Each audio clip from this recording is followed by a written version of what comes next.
I did an ice bath for 30 days and I'm here to spill the chilling details of how my cold plunge protocol affected my combat sports recovery. Make sure you stick around to the end of this video to learn about the potential risks and downsides of cold exposure for fighters. I train Jiu-Jitsu, wrestling and Muay Thai, and it's especially those late wrestling sessions in Thailand's heat that used to ruin my sleep and recovery. So I spent months trying to dial in my recovery protocol from hydration to nutrition and breathing techniques, but I struggled to solve the puzzle. And that's when I came across some interesting research. Heart rate variability, or in short HRV, is a measure of your autonomous nervous system. The sympathetic nervous system speeds up your heartbeat and lowers your HRV, for example, during high intensity exercise. Oftentimes, these effects can last for hours and negatively impact sleep and recovery. The parasympathetic nervous system, on the other hand, slows down your heartbeat and elevates your HRV, leading to a more restful sleep. Studies show that cold water immersion can increase heart rate variability, lower core temperature,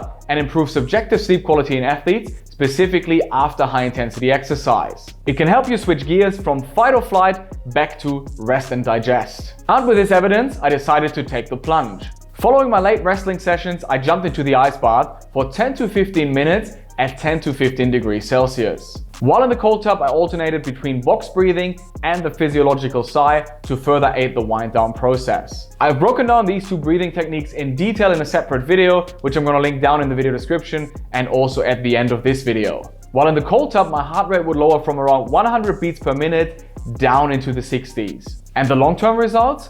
More impressive than anticipated. Those late wrestling sessions used to have me up past midnight. Now I fall asleep at my regular bedtime. And my heart rate, which still used to be in the 80s by the time that I would get into bed, now sits in the 60s post ice bath. Thanks to my Whoop sensor, I was able to track my heart rate variability, resting heart rate and sleep data of the recent months. So I was able to compare the pre-ice bath era with the post-ice bath data. The average cardiovascular strain of my wrestling sessions before and after implementing my ice bath protocol were identical, which makes this data even more powerful. My median HRV increased by 11 milliseconds, which shows improved autonomic balance, more restful sleep, and better recovery. My median resting heart rate during my sleep dropped by 3 beats per minute, which also indicates a deeper state of relaxation.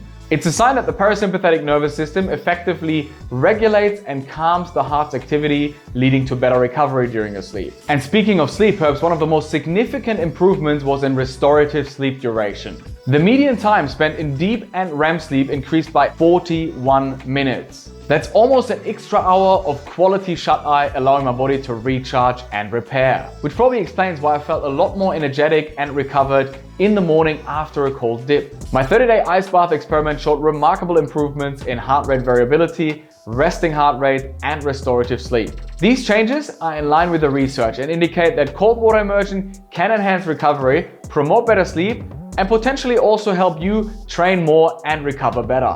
But before you take the icy plunge, here's a word of caution. Some studies suggest that cold water immersion might interfere with muscle adaptations and strength gains from resistance training. So I personally dive into the cold after intense technical training, but I avoid it around my resistance training. Also keep in mind that an ice bath isn't for everyone. It can pose health risks for people with certain medical conditions, so please get the green light from your doctor first before you jump into the cold. Also, this is not a competition. Please get out of the ice immediately if you begin to feel too cold or you start to shiver. You don't want to risk hypothermia.